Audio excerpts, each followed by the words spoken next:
அஸ்ஸலாமு அலைக்கும். நான் இங்கே வந்து பஹ்ரைனில் இருக்கேன். பஹ்ரைனில் ஒரு 7 இயர்ஸாக இருக்கேன். இங்கே வந்து ஃப்ரைடே வந்து ரொம்ப ஸ்பெஷல் தான். ஏன்னா ஃப்ரைடேனாலே நான்வெஜ் தான் இருக்கும். நம்ம ஊரில் சண்டே மாதிரி இந்த ஊரில் ஃப்ரைடே எப்பயுமே வந்து பிரியாணி தான் இருக்கும். இன்றைக்கி நான் வந்து பண்ணது வந்து மட்டன் பிரியாணி. ஆல்ரெடி நான் வந்து மட்டன் பிரியாணி விலாக் வந்து போஸ்ட் பண்ணியிருக்கேன் ஃப்ரைடே விலாக்லேயே ரெசிபி. ஸோ அதனால் ரெசிபி மாதிரி எடுக்காமல் ஜஸ்ட் அந்த கிளிப்ஸை மட்டும் நான் சேர்த்துருக்கேன். இன்னும் நல்ல ஹாட்டு சம்மர் சீசனே இங்கே ஆரம்பிக்கல. ஆனால் அதுக்குள்ளவே நல்ல வெயில் இருக்குது. இப்போல்லாம் வந்து ஒரு 10 மணிக்கு மேலே துணி காய வைக்க போனோன்னா அவ்வளோதான், மண்டை வெடிக்காத குறையாக தான் உள்ளே வர வேண்டியதாக இருக்குது. பசங்க வந்து நான் சமைச்சிட்டு இருக்கும்போது அழகாக என்னோடய பொண்ணு வந்து இந்த மாதிரி ஏபிசிடிலாம் எழுதி கொடுத்து தம்பிக்கு வந்து எழுத வச்சிட்டு இருந்தா. ஆக்சுவலாக வந்து இன்னும் ஸ்கூலுக்கு போகல, 4 இயர்ஸ் ஆகுது, இனிமேல் தான் ஸ்கூல் சேர்க்கணும். இருந்தாலுமே அவன் வந்து முன்னாடியிலேருந்தே எழுதுவான். அதாவது லெட்டர்ஸ் பார்த்து பார்த்து அவனாகவே எழுதுவான். இது வரைக்கும் நான் கை பிடிச்சி அவனை எழுத வச்சதே இல்லை. அவன் ரொம்ப சின்னதுலேருந்தே வந்து லெட்டர்ஸு அதெல்லாம் எழுத ஆரம்பிச்சிட்டான். இன்னும் சொல்லப்போனால் அவனுக்கு 10 மாதம் இருக்கும்போதே அவன் வந்து பென்சில் பேனாலாம் பிடிச்சி கிறுக்கிறதுக்கெலாம் ஆரம்பிச்சிட்டான். அதுவே எனக்கு ஆச்சரியமாக தான் இருந்தது. ஏன்னா என் பொண்ணுக்கெலாம் நான் ஸ்கூல் கூட்டிகிட்டு போய் அப்புறமேட்டுக்கா அந்த பென்சிலை பிடிச்சி தான் எழுத வச்சேன். ஆனால் இவன் வந்து 10 மந்த்லேயே வந்து நல்ல பென்சில்லாம் பிடிச்சி எழுதுறது கிறுக்கிறது அதெல்லாம் ஸ்டார்ட் பண்ணிட்டான். என்னோடய ஹஸ்பண்ட் தான் வந்து கொஞ்சம் ஹெல்ப் பண்ணுறாங்க. ஆக்சுவலாக சமைக்கிறதுலலாம் எதுவும் ஹெல்ப் பண்ண மாட்டாங்க. அவருக்கு எதுவும் குக் பண்ணலாம் தெரியாது. பட் அப்போ நான் ஏதோ வேலை பண்ணிகிட்டு இருந்தேன். ஸோ அதனால் அது கொஞ்சம் எடுத்து கொட்டி கொஞ்சம் கிளறி விடுங்களேன் அப்படின்னும் போது பண்ணிகிட்டு இருந்தாங்க. எப்பயுமே கடைக்கு போனாங்கன்னா அங்கேருந்து அந்த மரம் நான் உனக்கு காமிச்சிருப்பேன், இந்த காகித பூர்க்க மரம். இந்த மாதிரி ஒரு ஒரு கொத்து பூ கொண்டு வந்து கொடுத்துருவாங்க என்னோடய ஹஸ்பண்டும் என்னோடய பையனும். இதுதான் எனக்கு ரெட் ரோசஸ் மாதிரி. எனக்கு என்னமோ அதை பார்த்தானே ரொம்ப சந்தோஷமாயிடும். அன்றைக்குமே நான் பாஸ்மதி அரிசியில் தான் வந்து ரெடி பண்ணியிருந்தேன் பிரியாணி வந்து ரொம்ப சூப்பராகவே வந்திருந்தது. உங்களுக்கு ரெசிபி வேணும்னா நீங்கள் வேறு ஃப்ரைடே விலாகில் வந்து செக் பண்ணி பார்த்தீங்கன்னா கென்யா மட்டன் சொல்லிவிட்டு நான் ஒரு வீடியோ போட்டிருப்பேன். அதில் வந்து ஃபுல் ரெசிபி அப்லோட் பண்ணியிருப்பேன். ஸோ நீங்கள் அதில் செக் பண்ணி பார்க்கலாம். நல்ல மணக்க ரொம்ப சூப்பராக மட்டன் பிரியாணி. எனக்கு மோஸ்ட்லி வந்து இந்த வாழை இலையில் போட்டு சாப்பிடுவோம்ல, அது எனக்கு ரொம்ப பிடிக்கும். ஆனால் வந்து என்ன வாழை இலையில் வாங்குறதுக்கு வந்து நான் மறந்துடுறேன். எப்பயுமே கடைக்கு போகும்போது வாழை இலை வாங்கிட்டு வந்துடணும் அப்படின்னு யோசிப்பேன். என் பொண்ணு கூட கேட்பா, அப்படி என்னமா உங்களுக்கு வாழை இலையில் ரொம்ப ஸ்பெஷலு, அதில் சாப்பிட்ணுன்னு சொல்கிறீங்க. நாங்கள் இங்கே வந்து ஒரு 5 வருஷம் 6 வருஷத்துக்கு மேலே ஆகிடுச்சு. எந்த ஒரு கல்யாணம் ஃபங்க்ஷனு எதுவுமே நாங்கள் அட்டன் பண்ணுறதே இல்லை. ஸோ அந்த வாழை இலையில் போய் சாப்பிட்றதுன்றதே இல்லை. நம்மளா காசு கொடுத்து வாழை இலையில் வாங்கி வீட்டில் வச்சு நம்ம சாப்பிட்டா தான் உண்டுன்ற மாதிரி ஆயிடுச்சு. பிரியாணியெல்லாம் சாப்பிட்டு முடிச்சுட்டு அன்றைக்கி ஈவினிங் ஸ்நாக்ஸ்க்காக வந்து பானிபூரி செய்யலாம் அப்படின்னு சொல்லிட்டு அதுக்கு வந்து ஓமப்பொடி ரெடி பண்ணிகிட்ருக்கேன். அந்த ஓமப்பொடி போட்டு செஞ்சால் என் பொண்ணுக்கு ரொம்ப பிடிக்கும். ஸோ ஓமப்பொடிக்காக கடலை மாவு ப்ளஸ் வந்து அரிசி மாவு, மஞ்சத்தூள், கொஞ்சமாக சால்ட்டு, அப்புறம் வந்து பெருங்காயத்தூள், அப்புறம் வந்து இந்த நம்ம வந்து ஓமம் இருக்குல்ல அந்த தண்ணி, அதை சேர்த்து வந்து பிசைஞ்சிக்கணும். இது வந்து பட்டர் இல்லைன்னா எண்ணெய் கொஞ்சம் சுட பண்ணி சேர்த்துக்கணும். இது வந்து கொஞ்சம் ரொம்ப டைட்டாகவும் இல்லாமல் ரொம்ப இலகலாகவும் இல்லாமல் கலந்து வைக்கணும். ஆக்சுவலாக நான் ஒரு சின்ன தப்பு பண்ணிட்டேன். தண்ணி சேர்க்கும்போது கொஞ்சம் எக்ஸ்ட்ராவாக சேர்த்துட்டேன். ஸோ அதனால் ஒன்றும் டேஸ்ட் எதுவும் சேஞ்ச் ஆகலை. இதை மட்டும் நான் வந்து சாப்பாடு தம்க்கு விட்டுட்டு அப்பயே நான் வந்து செஞ்சு எடுத்துக்கிட்டேன். எனக்கு ஈவினிங் வந்து பூரி வறுக்கணும், அப்புறம் வந்து மசாலா ரெடி பண்ணணும், உருளைக்கிழங்கு மசாலா ரெடி பண்ணணும், புதினா தண்ணி ரெடி பண்ணணும். ஸோ அதனால் இது நம்ம மதியானமே பண்ணி எடுத்துக்கலாம் அப்படின்னு சொல்லிட்டு மதியானமே பண்ணிட்டேன். இங்கே வந்து ஓமப்பொடி கூட கடையில் விற்காது. நம்ம ஊரோட ஸ்நாக்ஸ், அதாவது இந்த மிக்சரு, ஓமப்பொடி, காராசேவு அந்த மாதிரி எதுவுமே இருக்காது. அப்படியே விற்றா கூட அதில் ஒரு நார்த் இண்டியன் டச் இருக்கும். அந்த சாட் மசாலா சேர்த்த மாதிரி, இல்லைன்னா ஒரு சில மிக்சர் வாங்கும்போது ஒரு மாதிரி இனிக்கிற மாதிரி இருக்கும். ஸோ எனக்கு வந்து அது சுத்தமாக பிடிக்காது. நம்ம ஊரில் நம்ம சாப்பிட்ற மாதிரி இருக்காது. ஸோ அதனால் கொஞ்சமாக வீட்டிலையே செஞ்சு சாப்பிட்டுக்கிறது எப்போ வேணுமோ அந்த மாதிரி டைமில்.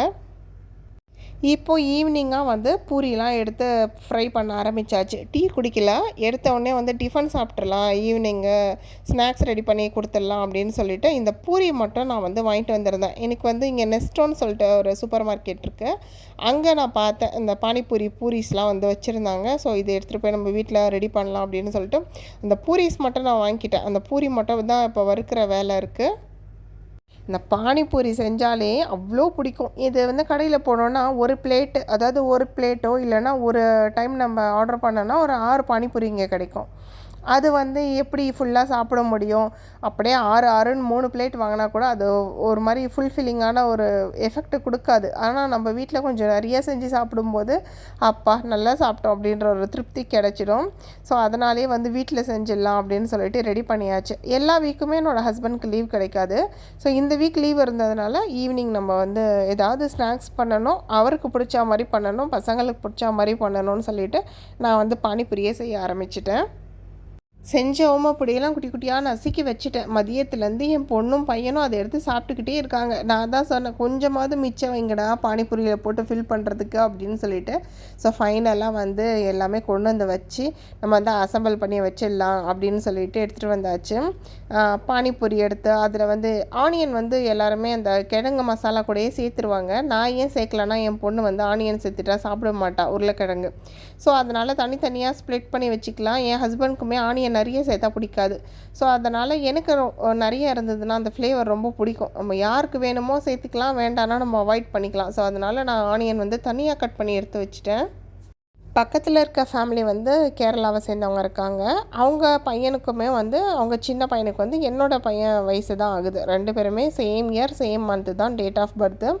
அவனுக்குமே ஒரு டைம் பேசும்போது சொன்னான், ஆண்டி எனக்கு வந்து இந்த மாதிரி பானிபூரி தான் ரொம்ப இஷ்டம் அப்படின்னு சொன்னான். நான் அப்போ சொல்லியிருந்தேன், ஆண்டி செய்யும்போது நான் உனக்கு கொடுக்குறேன் பானிபூரி அப்படின்னு சொல்லிட்டு.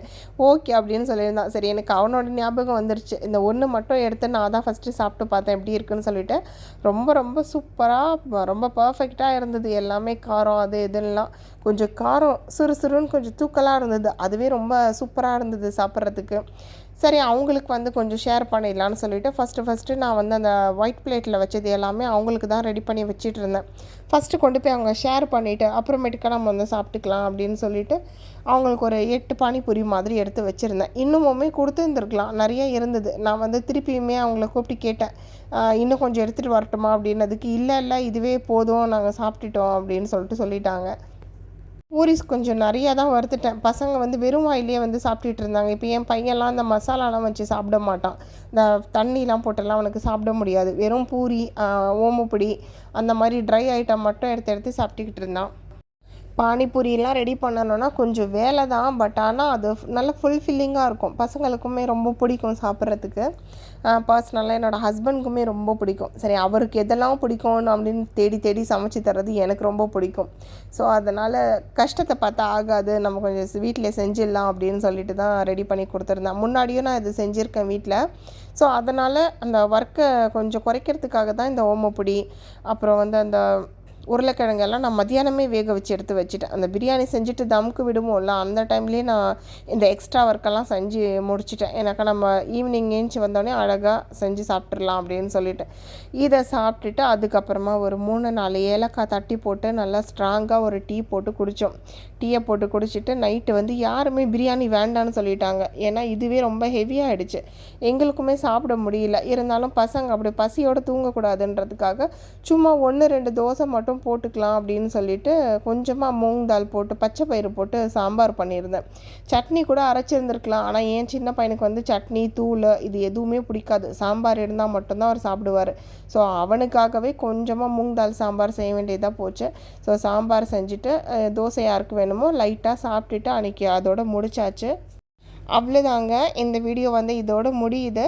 நெக்ஸ்ட் ஃப்ரைடே விலாகில் உங்களை நான் மீட் பண்ணுறேன். புது ரெசிபி பண்ணேன்னா கண்டிப்பாக அந்த ரெசிபி டீட்டெயிலுமே நான் ஷேர் பண்ணுறேன். நெக்ஸ்ட் வீடியோவில் பார்க்கலாம். பாய்.